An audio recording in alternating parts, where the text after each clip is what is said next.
So you made the switch from Adobe Premiere to Davinci, but you're still not really sure how to replace After Effects. Not a problem. Now I spent a few days trying to recreate my own common effects like this in Fusion, and here is what I've learned so far. If you'd like to create a pre-composition effect that you can use over and over, there are two ways that you can start this in Fusion. One is you drag a video clip into your timeline and then you go to the Fusion tab. You can also from the media area right click and new Fusion composition. Pick your duration and your frame rate, double click on the Fusion you just created, and you will find yourself in the Fusion template. At the beginning you will see that there are two windows. You can just click this button right here to compress it to one the way you're used to. The way this works is when you drag things that you want to use in your composition, you dump them in this node window right here. Once you connect it to the output, it will show up. And when you want to add new things to the composition, you drag them in between two existing nodes. And the order of these function just like a stack in After Effects. Things on the left side happen before things on the right side. So if we add another image in between here and here, you will see that it shows up on top. Now if you hold Alt while clicking on the connection, you can add a reroute to help you keep things from getting cluttered. Now, anytime you want to add new nodes or anything to the area, you hold Shift and Spacebar and then type whatever you need. Here we can even add things called an underlay, which are a really easy way to add notes to your workflow, and it will move everything together at the same time. You can change the color and rename it to whatever you want, and if you ever feel like a bunch of nodes are very closely related, then you can always select them all, right click, and group them to save a lot of space visually. Now, you can add keys to frames the same way you normally do. If you hold Control while clicking on the keyframe track, it will toggle between selecting the whole track or selecting one thing at a time. At this point, you can also hold Control to click on multiple frames and move them together. But while you are in Fusion, anytime you want to smooth or ease the transition between your keys, you can just select all the keys and press F. Now, once you're happy with the Fusion composition, you can go up to File, Export, and Fusion Composition, and now when you open any other project to import a composition from your new project, go to the Media, right-click, New Fusion Composition, set how long you want it to last, then double-click it to enter the Fusion tab, then go to File, Import, select your Fusion composition, and now you can drag and use it however you want, just like you could in Premiere.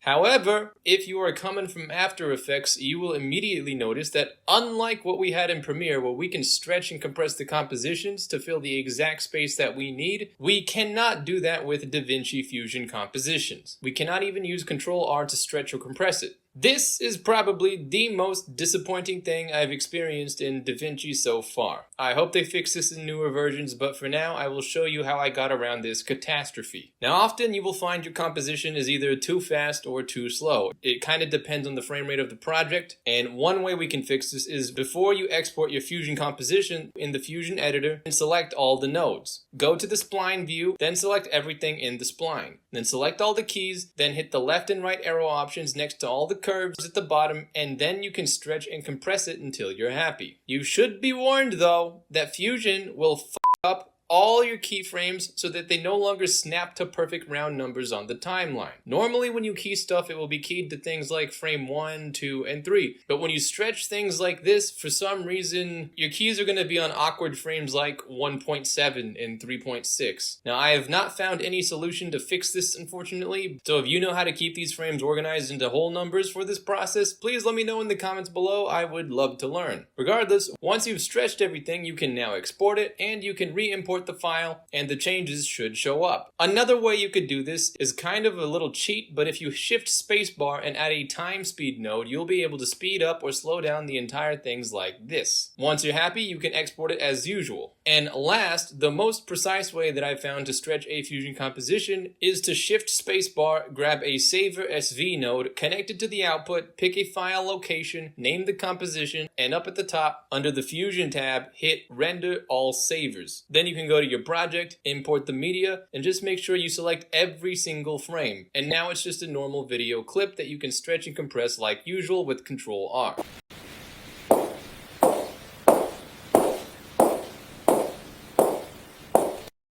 Some last really important thing that I learned is an easy way to control the opacity of new things you drag in is if you click on the asset's merge node. There is a blend value here which you can key to make things invisible or opaque. Finally, you will notice you cannot normally adjust the width and height of an image. If you want to do that, you must first grab a transform node, and when you connect it to the asset, now you can key the width and height from the transform node. Oh yeah, and one last really important thing that I learned was if you want to change the duration of a Fusion clip, you're supposed to do that by going into edit mode and changing the duration of this thing up here. Now when you go back into Fusion, the new duration will be set. And I mean, that's really it as far as doing most of your traditional keyframe and effects manipulations for compositions. There's a lot more, but those are the basics, and if you know these, then you're in a pretty good position to learn the rest. If you got any more tricks from me, feel free to leave them down in the comments below. I would love to hear. But I hope that helped, and as always, hope you have a fantastic day, and I'll see you around.